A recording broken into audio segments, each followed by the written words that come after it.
Hey everyone, so is your Xero payment not processing? Maybe invoices aren't being paid or payments are stuck pending.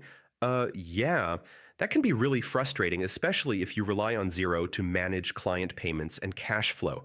In this video, I'll show you several ways to fix Xero payment processing issues in 2026, and most of these fixes only take a few minutes.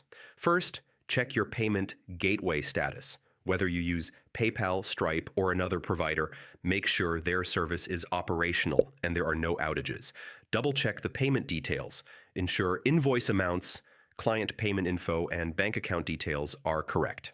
Some bank accounts or gateways have daily transaction limits. If you exceed these limits, payments might fail. Check your bank or gateway for restrictions. Old cache or cookies can block payment processing. Clear your browser cache and cookies, then reload Xero and try the payment again. If you're using a VPN or proxy, turn it off.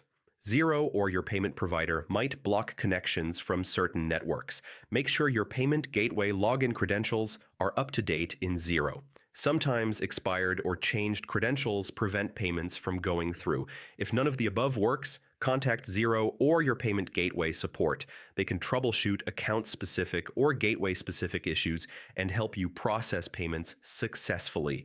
And that's it. Most Xero payment issues can be fixed by checking your gateway status, verifying payment details, or updating credentials. If this guide helped you, check out more quick tech tutorials on the channel. Thanks for watching, and I'll see you in the next video.